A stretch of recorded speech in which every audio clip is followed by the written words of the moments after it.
വിശുദ്ധ കുരിശിൻ്റെ അടയാളത്താൽ ഞങ്ങളുടെ ശത്രുക്കൾ ഞങ്ങളെ രക്ഷിക്കണമേ. ഞങ്ങളുടെ തമ്പുരാനെ, പിതാവിൻ്റെയും പുത്രൻ്റെയും പരിശുദ്ധാത്മാവിൻ്റെയും നാമത്തിൽ ആമേൻ.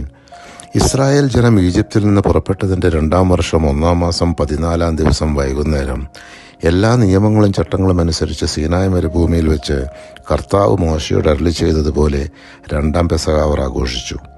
സാക്ഷ്യകൂടാരം സ്ഥാപിച്ച ദിവസം മേഘം അതിനെ ആവരണം ചെയ്തു. അഗ്നി പോലെ പ്രകാശിച്ചുകൊണ്ട് സന്ധ്യ മുതൽ പ്രഭാതം വരെ അത് കൂടാരത്തിന് മുകളിൽ നിന്നു. നിരന്തരമായി അതങ്ങനെ നിന്നു. പകൽ മേഘവും രാത്രി അഗ്നിരൂപവും കൂടാരത്തെ ആവരണം ചെയ്തിരുന്നു. മേഘം കൂടാരത്തിൽ നിന്ന് ഉയരുമ്പോൾ ഇസ്രായേൽ ജനം യാത്ര തിരിക്കും. മേഘം നിൽക്കുന്നിടത്ത് അവർ പാളയമടിക്കും.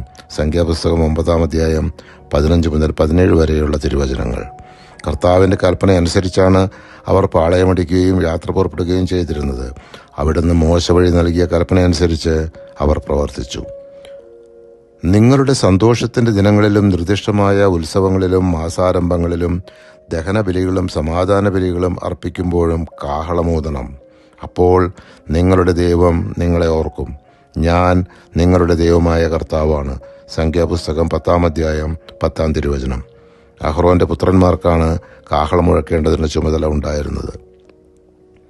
സീനായി മലയിൽ നിന്ന് പുറപ്പെട്ട ജനത്തിന് ഭക്ഷണമായി ആകാശത്തു നിന്ന് മന്ന ലഭിച്ചിട്ടും പലപ്പോഴും മാംസഭക്ഷണത്തിനായി അവർ പിറുപിറുക്കുമായിരുന്നു. കോപിഷ്ഠനായ മോശ കർത്താവിനോട് തനിക്ക് മാത്രം ഈ ജനതകളുടെ കഷ്ടതകൾ തീർക്കാൻ എന്തിനു അനുവദിച്ചു എന്ന് ചോദിച്ചു. കർത്താവ് മോശയോട് ആ ജനങ്ങളിൽ നിന്ന് 70 നേതാക്കന്മാരെ തിരഞ്ഞെടുത്ത് അവർക്ക് ചുമതലകൾ വിഭജിച്ച് നൽകാൻ കൽപ്പിച്ചു. 6 ലക്ഷത്തിലധികമുള്ള ജനതയ്ക്ക് മാംസഭക്ഷണം നൽകാൻ എങ്ങനെ സാധിക്കുമെന്നുള്ള ചോദ്യത്തിന് കർത്താവ് ഉത്തരമരുളി. കർത്താവ് മോശയോട് അരുളി ചെയ്തു, എൻ്റെ കൈക്ക് നീളം കുറഞ്ഞു പോയോ? എൻ്റെ വാക്ക് നിറവേറുമോ ഇല്ലയോ എന്ന് നീ കാണും.